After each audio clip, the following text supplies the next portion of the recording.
अस्सलाम वालेकुम। I am अफरा साहब मोहल एडवोकेट। आज जो हमारा टॉपिक है वो आपकी वन पेपर की प्रिपरेशन के मतलब है कि आपने एग्ज़ाम जो है कैसे तैयार करना है, उसके अंदर कौन कौन से पोर्शंस हैं और ये वन पेपर जो है आप इसको पास कैसे कर सकते हैं।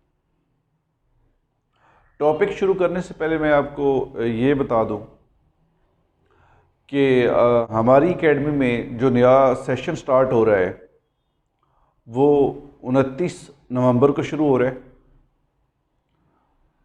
इसमें आप पार्टिसिपेट कर सकते हैं। इसमें ऑनलाइन क्लासेस भी हैं, इसमें रेगुलर क्लासेस भी हैं। आपने तैयारी कैसे करनी है उस हवाले से जो नोट्स होंगे वो हमारी एकेडमी जो है वो आपको प्रोवाइड करेगी। और जो इस सेशन की टाइमिंग होगी वो 4:30 PM होगी। ऑनलाइन क्लासेस भी होंगी, रेगुलर क्लासेस भी होंगी, क्लासेस जूम पर होंगी। आज का जो हमारा टॉपिक है उसके मतलब मैं बता दूं आपको कि जब भी आपने एग्ज़ाम की प्रिपरेशन करनी होती है उसमें याद रखिएगा सबसे जो बड़ी चीज़ होती है वो आपकी सेल्फ कमिटमेंट होती है कि आप कितना जो है वो उसके लिए स्ट्रगल कर रहे हैं, चीज़ों को आप कैसे जज करते हैं। हम देखते हैं कि पंजाब पब्लिक सर्विस कमीशन या फेडरल पब्लिक सर्विस कमीशन में सीट्स जो हैं 40 या 50 आती है। उसमें जो अप्लाई लोग कर रहे होते हैं 10,000 15,000 इस तरह जो कैंडिडेट्स हैं ये अप्लाई करते हैं। उसमें बहुत सारे स्टूडेंट्स जो हैं वो बगैर तैयारी के चले जाते हैं, तो उसका जो रिज़ल्ट आता है वो ये होता है फेलियर। अगर आपने कोई एग्ज़ाम देना है तो उसकी प्रॉपर जो है वो प्रिपरेशन करें। जब तक आपकी प्रिपरेशन नहीं होगी आप जो है वो एग्ज़ाम पास नहीं कर सकते हैं। आसानी से इतना जो है वो तुक्का भी नहीं लगता कि आप जो है एग्ज़ाम जो है वो आप गए हैं वहाँ पे आपने टिक किया और आप पास कर जाएं। अब तो जो मेरिट है वो अगर 100 मार्क्स का पेपर है तो 80+, 90+ ये जो है इस पे जो कैंडिडेट्स के मार्क्स इतने हों तो तब जो है वो आप पेपर क्लियर करते हैं। बहुत अच्छी अच्छी जॉब्स आती हैं, लेकिन वजह यह है कि आपने उसकी तैयारी करनी है। डिफरेंट एग्ज़ाम के लिए हमारी एकेडमी जो है वो तैयारी करवाती है और हमारी एकेडमी का जो रिज़ल्ट है वो सबसे ज़्यादा बेहतर है यहाँ पे। क्योंकि उसकी वजह क्या है, हमारा हर स्टूडेंट पर फोकस होता है। हम हर स्टूडेंट को देखते हैं कि वो काम कर रहा है, वो काम नहीं कर रहा है। इवन दैट ऐसा भी हुआ है कि स्टूडेंट्स जो हैं वो काम नहीं करते, उनको करवाना कैसे है इस चीज़ जो है वो जो स्टूडेंट यहाँ पर पढ़ते रहे वो अच्छी तरह से जानते हैं कि वो कैसे हम काम करवा लेते हैं उनसे। तो आज जो टॉपिक्स हैं जो आपने तैयार करने हैं वन पेपर के लिए वो हम डिस्कस करेंगे। याद रखिएगा जो वन पेपर है उसमें जो पहला पोर्शन आता है वो है जनरल नॉलेज का पोर्शन। जनरल नॉलेज के पोर्शन में मोस्टली स्टूडेंट जो होते हैं वो देखते नहीं है कि इसके अंदर कौन कौन सी अहम चीज़ें हैं। जनरल नॉलेज की पोर्शन की अगर हम बात करें तो इसमें जनरल अवेयरनेस जो है उस पर आपने फोकस करना है। इवेंट्स जो हैं उन पे फोकस करना है। इसके अलावा याद रखिएगा जो और चीज़ें हैं जैसे प्लेसेस, पर्सन्स, ये इस पोर्शन में आता है और इसको जो है वो स्टूडेंट हमने देखा है कि फोकस नहीं करते हैं कि हमने इसको टैकल कैसे करना है। दूसरी जो चीज़ है वो यहाँ पर दूसरा जो टॉपिक हम इसे कह सकते हैं पाकिस्तान स्टडी है। पाकिस्तान स्टडी जो है ये याद रखिएगा ये हिस्टोरिकल पर्सपेक्टिव से आपने देखना है इसमें चीज़ों को। पाक स्टडी के अंदर ये नहीं जो मेन पोर्शन है अगर हम बात करें तो कभी ऐसा भी हुआ है कि इंडस वैली सिविलाइजेशन से वो क्वेश्चन स्टार्ट करते हैं। 1857 से लेकर 1947 तक एक पोर्शन बनता है। हाँ, इसके अलावा जो 712 से लेके 1857 तक पोर्शन है उसमें से भी हमने देखा है कि सवालात बहुत ज़्यादा आते हैं। जो मुग़ल एम्पायर थी और डिफरेंट डायनेस्टी थी, उनमें से क्वेश्चन वो पूछते रहे। इसके बाद 1857 से लेकर 1947 तक जो है वो क्वेश्चन काफ़ी ज़्यादा आते हैं। 1947 से टुडे तक ये जो क्वेश्चंस हैं ये आपने तैयार करने हैं पाकिस्तान स्टडी के हवाले से। पाकिस्तान स्टडी जो है काफ़ी इसमें हिस्ट्री में हमने देखा है कि अक्सर स्टूडेंट जो होते हैं उनका इंटरेस्ट नहीं होता, कुछ का इंटरेस्ट होता है, लेकिन अल्टीमेट आपका इंटरेस्ट है या नहीं है, आपने इसकी तैयारी जो है वो करनी ही करनी है।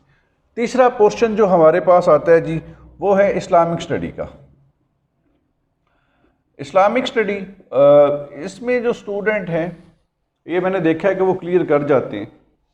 हिजरी के मतलब सवालात हैं, इस्लामिक जो क्वेश्चंस होते हैं, जिस तरह नमाज जो है ये कब फ़र्ज़ हुई, रोज़ा जो है ये कब फ़र्ज़ हुआ, नबी पाक सल्लल्लाहु अलैहि वसल्लम ने जो है वो अपनी ज़िंदगी में कितने हज किए, इस तरह के जो क्वेश्चंस आते हैं इनकी प्रिपरेशन जो है ये काफ़ी इजी सब्जेक्ट है, कोई इतना मुश्किल सब्जेक्ट नहीं है।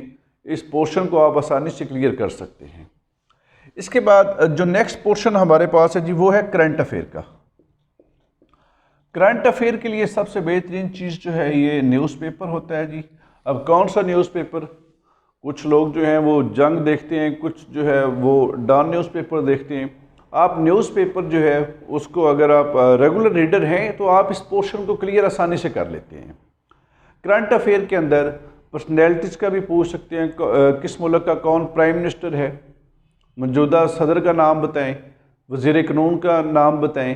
करंट पर्सपेक्टिव से जो क्वेश्चंस होते हैं ये आम तौर पे हमने देखा है कि जो पढ़ने वाले स्टूडेंट नहीं होते वो ये पोर्शन क्लियर ही नहीं कर पाते, उन्हें पता ही नहीं चलता कि क्या हो रहा है। वो हिस्ट्री में जिसको जानते होंगे उसका नाम अमूमन पुट कर देते हैं। उसके बाद नेक्स्ट पोर्शन जी करंट अफेयर के बाद हमारे पास है जी जियोग्राफी का। जियोग्राफी की जो दो पोर्शन होते हैं, फिज़िकल जियोग्राफी और ह्यूमन जियोग्राफी। अब जियोग्राफी के अंदर पाकिस्तान जियोग्राफी है, एक फजल करीम साहब की बुक है, वो भी आप ज़रूर देखिएगा। पाकिस्तान जियोग्राफी के अंदर पाकिस्तान में जो पासेस हैं, माउंटेन रेंजेस हैं, रिवर्स हैं, कनाल्स हैं, इस तरह वर्ल्ड के सिनेरियो से आपने देखना है कि बड़ा दरिया जो है वो दुनिया में कौन सा है, इस तरह डैम्स के मतलब ये जियोग्राफी के जो क्वेश्चंस हैं इसकी जो तैयारी है ये भी हम आपको मुकम्मल करवाएंगे, लेकिन जो बुक मैंने आपको बताई है वो भी आप ज़रूर नोट कीजिएगा। जियोग्राफी के पोर्शन के बाद मैथ का पोर्शन आता है।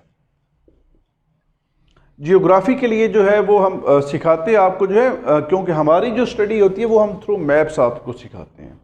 मैप्स के ज़रिए से आप जो है आपकी लर्निंग जो है वो बहुत ज़्यादा बेहतर होती है। एक एक कंट्री को जो एक जो कॉन्टिनेंट है उसको हम मैप्स के थ्रू जब आपको करवाते हैं, साथ में हम आपको हिस्ट्री उससे रिलेटेड जितनी चीज़ें आती हैं वो क्लियर साथ साथ करवाते जाते हैं। अब जो मैथ का पोर्शन है, मैथ के पोर्शन में आप याद रखिएगा कि मैथ का पोर्शन जो है ये स्टूडेंट्स को नहीं आता।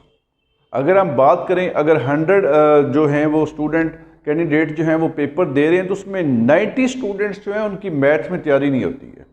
उनको दो सब्जेक्ट ज़्यादा फेल करते हैं, एक इंग्लिश और सेकंड जो है मैथ। बाकी पोर्शन में उनके क्लियर होते जाते हैं, लेकिन इन दो पोर्शन पे आके वो मार खा जाती हैं। इसलिए हम जो मैथ है इस पे हमारा सबसे ज़्यादा फोकस जो है मैथ और इंग्लिश पर सबसे ज़्यादा होता है। बाकी पोर्शंस को हम लेके चलते हैं। अल्टीमेट आप किसी भी पोर्शन में रह जाएंगे तो वो जो है नाकामी का सबब बनेगी। पोर्शन तो हम सारे लेके चलते हैं, लेकिन जो हमारा ज़्यादा फोकस होता है ये इन दो पोर्शन पे होता है। उसके बाद नेक्स्ट जी हमारे पास मैथ के बाद अगला जो पोर्शन आता है वो आपने एक बात और यहाँ पे याद रखनी है कि पोर्शन आपने सारे जो हैं वो बड़े ध्यान से करने हैं। कोई भी पोर्शन जो है वो आप स्किप नहीं कर सकते हैं।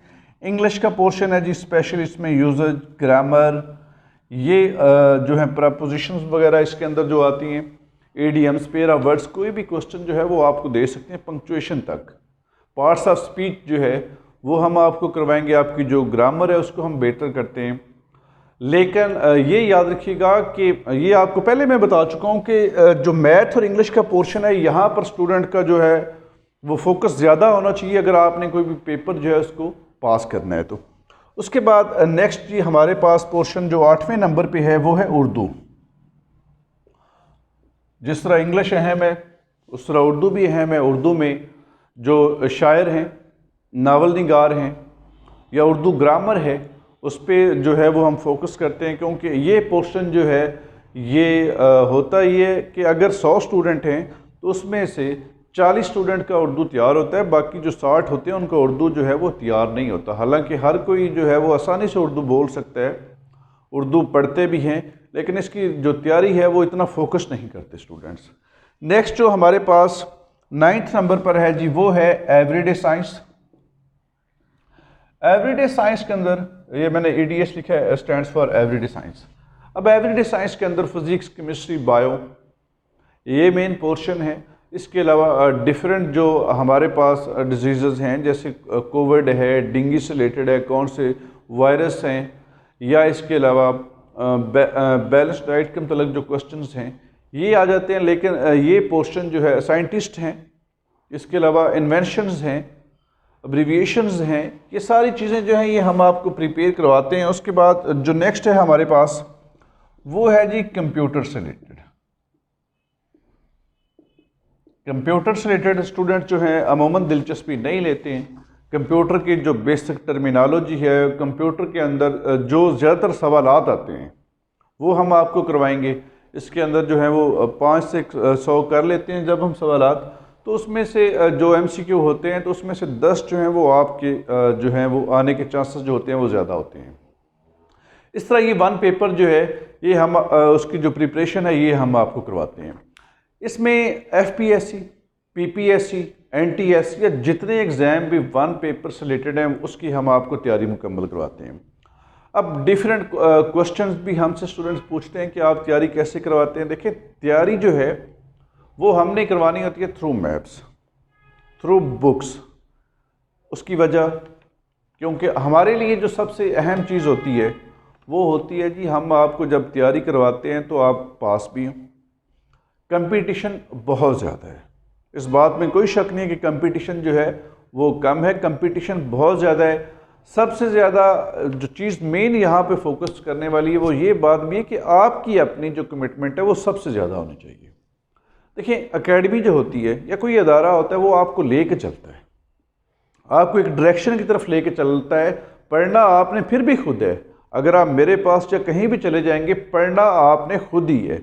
हमने सिर्फ आपको लेके चलना होता है उस डायरेक्शन के अकॉर्डिंग कि कैसे आपने काम करना है, कैसे आप पास हो सकते हैं, क्या आपको मटेरियल चाहिए। अगर आप ये कमिटमेंट के साथ हमारे पास आते हैं तो जो है वो आप ज़रूर कामयाब होंगे। और हमारे जो रिज़ल्ट्स की रेशो है वो यही है कि हमारे स्टूडेंट जो हैं ऑलमोस्ट, मैंने जो नोट किया है कि हमारे पास जो अभी मैं लास्ट बैच की बात करता हूँ उसमें 40 स्टूडेंट थे। 40 में से जो 14 स्टूडेंट हैं उन्होंने जो है वो रिटन एग्ज़ाम भी पास किया, आगे डिफरेंट जो है वो जॉब्स पे भी जा चुके हैं। अब एक नया बैच जो है वो हम शुरू कर रहे हैं, इसमें भी हम उम्मीद करते हैं कि उसी फार्मूले के तहत हम आपको तैयारी करवाएंगे। और एग्ज़ाम की बात करें तो आप जो ज़िंदगी में मौका मिलता है वो बार बार नहीं मिलता है। ज़िंदगी आपको अपॉर्चुनिटीज़ जो हैं ज़्यादा देर तक नहीं देती। आपके पास यही 1 या 2 साल होते हैं, इसके अंदर अंदर अगर आप अपना बेहतर फ्यूचर बना सकते हैं तो वो बनाएं। और हमारा जो सेशन है ये शुरू होने वाला है, हर 45 डेज़ के बाद जो है हमारा सेशन स्टार्ट होगा। ये सेशन रेगुलर होगा, एक वीक में 5 डेज़ जो है वो क्लास होगी और इसकी जो टाइमिंग है वो 4:30 PM होगी। इसके अलावा जो भी आपके क्वेश्चन हो वो इस पोस्ट के नीचे जो मैंने वीडियो शेयर की है इसमें आप कर सकते हैं, या मुझे आप कॉल कर सकते हैं। मेरा आप नंबर नोट कर लें 0345464423। इसी के साथ ही आपसे इजाज़त चाहता हूँ। अल्लाह हाफ़िज़।